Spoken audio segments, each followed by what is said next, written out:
square in the spring of the year when the sound of his fiddle. I started commercial fishing with my father when I was 12 years old, and I was with him every summer. I've reflected on it, and I never had a summer on the beach until I was 36. Every summer was always spent away working on my own in later years, or earlier, deckhanding with my father. And so you get accustomed to this independent lifestyle that takes you to just these fabulous places on the coast, all the way from Prince Rupert to Juan de Fuca in the south, the west coast of the island, and the Charlottes and the central coast. And I mean, it's our coast is just filled with incredible sights, incredible places. And so when I graduated from high school, I actually paid for my first 3 years at UBC by fishing. And I did that for a while, and then I realized, wait a minute, this is not what I want to do.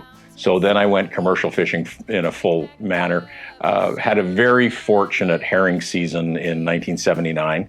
That was when the price was at its absolute all-time historic high. And purchased my first boat that winter, that spring.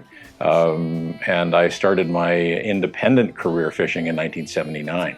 So, and I did that for about 15 years, and then transitioned into everything that we've done here with Marine Link.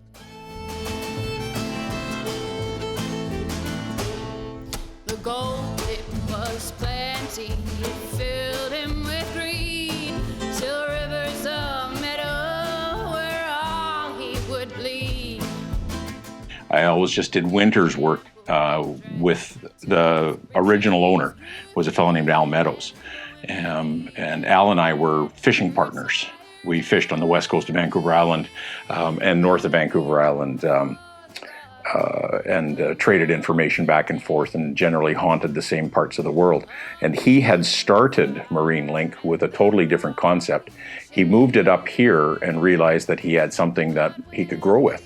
So he asked me to help him. I worked every winter. It was basically full-time work in the winter all the time. And then in 1991, I left commercial fishing, and I started full-time with the company and became a partner. There was myself, Al, and a gentleman named Tim Campbell. And the three of us built Marine Link into its first version, I guess I would call it. We essentially followed the opportunity to deliver freight and move people around the coast, just picking up on age-old ideas that had sort of been lost. So leaving his pick and his pan behind. Well, I came in with the intention of becoming a partner right away, and that happened. It took us a few years to sort it all out. But what we found was that we were growing so rapidly in the early 90s that none of us had a chance to actually work on the boats.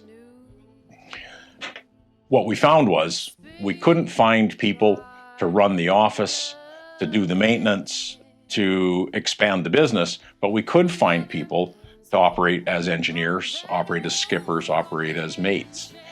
So we quickly transitioned into shoreside roles in management. So by the fall of 1991, I was doing all of the vessel management, doing all of the vessel operations, lining up the crew, making sure the freight was there, having the dialogue with the customers, and essentially putting the pieces of the puzzle together. It's Tetris is what it is. No, I don't get to go in the water that often. I'd love to. I'm out there either for a special event, or I'm out there for some sort of a complication or a disaster. That's generally when I get a chance to get out on the water. So when we go in the water now, it's pleasure, right? We go just for ourselves. I took over full ownership of Marine Link in 2006, And since then, we've adapted to the changes that the coast has given us. So we look a lot different today than we did back in 1991. You get to a point where you understand the coast provides you with your opportunities. You know, you just have to be able to go out and figure out how to take advantage of them.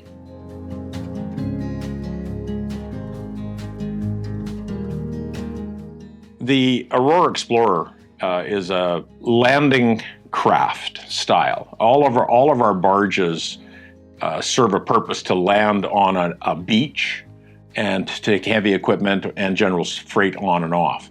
The Aurora Explorer is the vessel that carries freight and passengers. It is restricted to about 180 tons of freight and 12 passengers, and we make 32 sailings a year doing that in that combination. The appreciation over time for what our passenger sailings mean to people. I think that's one of the things that always sort of amazes me. We have had people over a 15-year period do 18 sailings. When the Aurora Explorer sails, usually at least a third of her passengers have sailed with us before. So we have this huge returning group, and these people just absolutely love it. And that's always a misunderstood piece of awesomeness, I guess. You know, they're not interested in dressing for dinner. They don't need a show in a 1,200 person theater. They don't need a pool or a hot tub on board. They're more interested in an intimate experience, small vessel, 12 passengers, 6 crew, pretty well run of the boat, except for those areas that are safety related. Opportunity to talk and meet with the crew, opportunity to see exactly what everybody does, and then the opportunity to go into these smaller locations that larger vessels just can't go into, right? They're usually adventurous. We are fully 100% sold out for 2023, and we are making sales for 2024 already. So we're fortunate in that regard, yeah. But it is because it's so unique.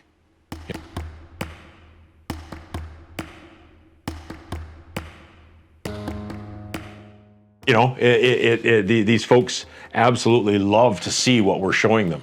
And we lose sight of that because we work inside it all the time. So having them remember just how special where we are that's important.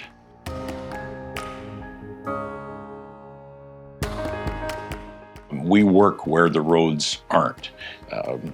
We move heavy equipment. We move general freight. We move a lot of goods for the forest industry. We move a lot of dangerous goods. We are the largest carrier of explosives in the coast in British Columbia. And we have this vessel that does the passengers. We have the Aurora Explorer, which is such a fun thing to do because we actually get to wear clean clothes when we do that. So, and we have to put a different standard into the vernacular of the workplace.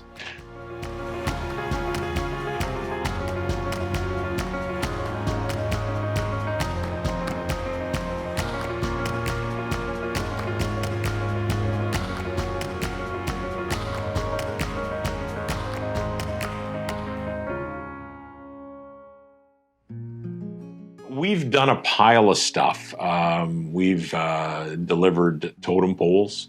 We've moved First Nations canoes. We've delivered rubber tired and track equipment that's some of the biggest in the world.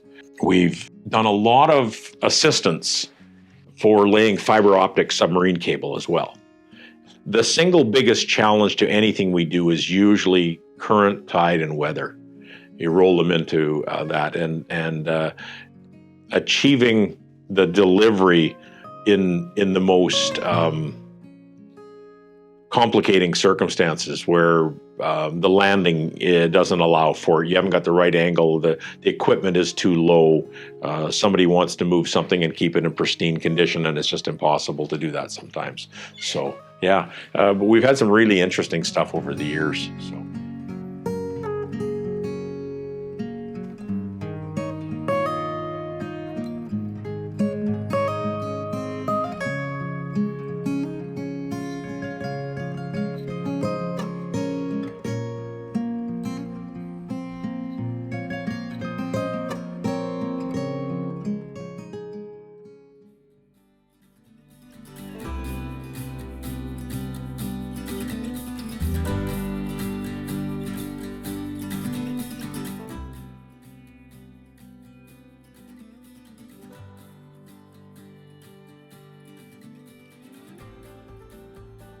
Connections with the customers are as important as the connections with the coast.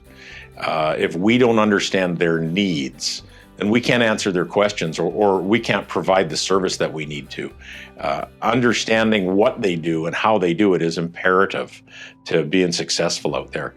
Some of these locations, you only get one chance a day. We have locations that we make deliveries at. We have internal rules. You're not allowed to make a delivery there except at high tide, slack tide, and daylight conditions. We have about 3 locations on the coast where we have an internal restriction. You will only transit through this rock pile, this tight passage, on a daylight slack tide. We've got those safety elements in there. And that comes to understanding the coast. You got to understand the customers in the same manner. They are an incredible group of people that solve problems all day long with ease that just would mystify other people. The resourcefulness available for people who live and work on the coast is pretty amazing.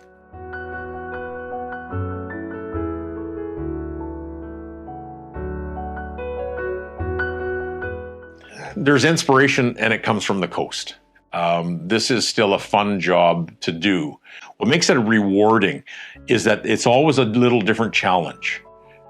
This is not a ferry that goes between the same 2 locations all day long and does essentially the same thing. Every trip is a little bit different from the last. If you aren't ready to tackle those challenges of unloading lumber into a small boat so it can get to the beach, staying on location, delivering pilings like that, or an entire barge load of equipment that you have a half-hour window on the right tide. It's those challenges that I think that's what really makes it interesting.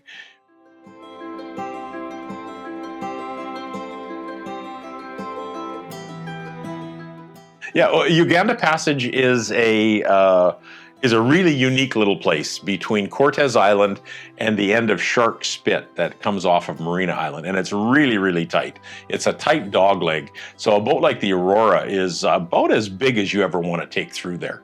We come and go comfortably because it's part of our backyard. It's the same as Seymour Narrows. People all over the west coast of North America are spooked by Seymour Narrows. You have to respect it.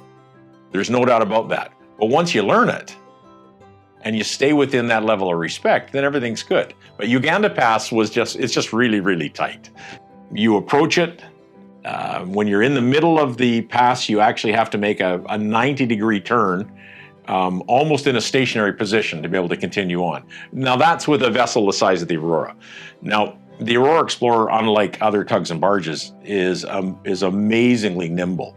She has twin screw and she has a bow thruster, an azimuth thruster in the bow. So she can literally turn on her own length, and she can maneuver sideways, she can maneuver on an angle.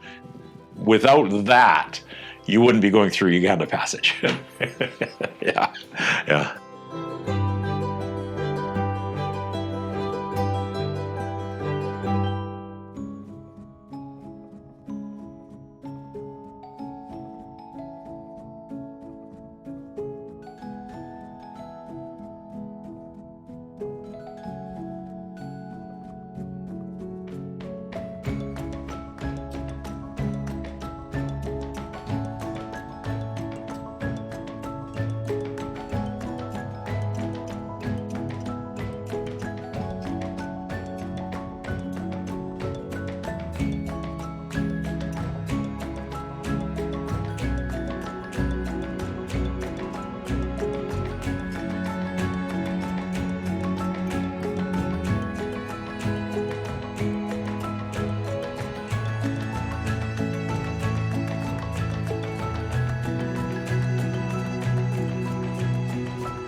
I've been working on the Aurora for about 32 years. I've been captain almost.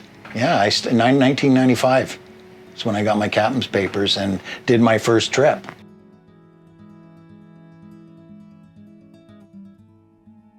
It was funny because back then a lot of the guests would go, well, you can't be the captain, you're too young. But I don't get that anymore. They used to have a few gray whiskers. It gives them some confidence.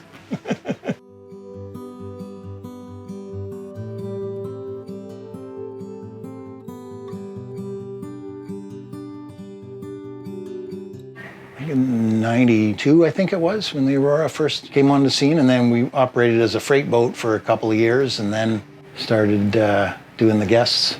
And we thought it was huge, you know, compared to the smaller landing craft, the Marine Link 2. It's like this thing was a ship, you know. Yeah, well, it was pretty exciting to have a vessel of that size. Everybody had their own stateroom, you know. You had more than one washroom. There was all this space that we just weren't used to. For our passenger season, it stays the same. We have 6 staterooms that can 2 people to each room, and we always have 6 crew. So as long as we have a full complement of guests, we have 18 souls on board. Our average speed is 7.5 knots. It's not very fast. I call it a stately 7.5 knots to our guests. Lots of time to soak up the scenery and see what's going on. Nothing's going to be in a blur going by. You can spin the Aurora within her own length. It's really nice for going into fragile docks, fish farms and that. You know, you can just come in nice and soft and real gentle.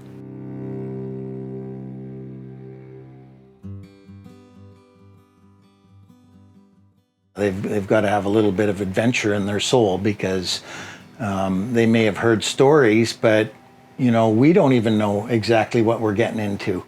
We have a pretty good idea, but every trip is different and it's an adventure, and most of the time it's pretty smooth, but once in a while there's a few bumps. So as long as people are willing to put up with a few bumps here and there, everything else is pretty nice. Well, occasionally we might get into some weather.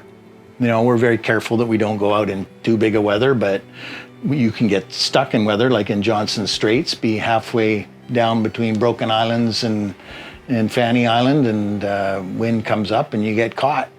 So you got to just keep going. So I've been up in the wheelhouse where it's probably gusting up to 40 knots, and you know, I'm a little bit nervous about how the guests are doing, and I can hear them downstairs giggling away and having supper, drinking wine, and having a great old time. So it doesn't impact them always.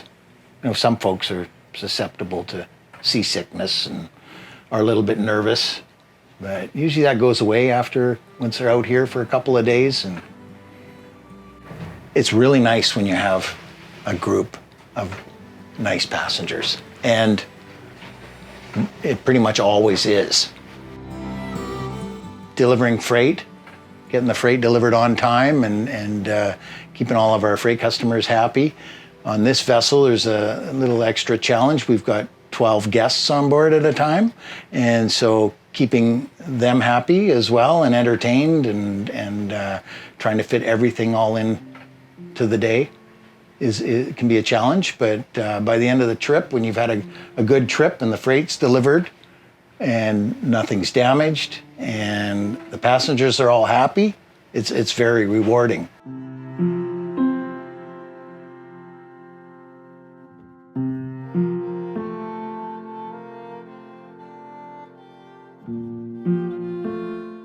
I'm looking forward to another 3 or 4 years out here anyways, maybe 5 or 6. If health holds up, and they'll keep me, you know. As you age, you know, things happen with your eyes, with your ears. You know, some fellas have had heart issues out here, and so yeah, that's one thing that could definitely slow you down fast. I think sometimes guys have been forced into retirement when they didn't really have to. You know, because of the health issue was not something that really impaired their ability to navigate the boat safely.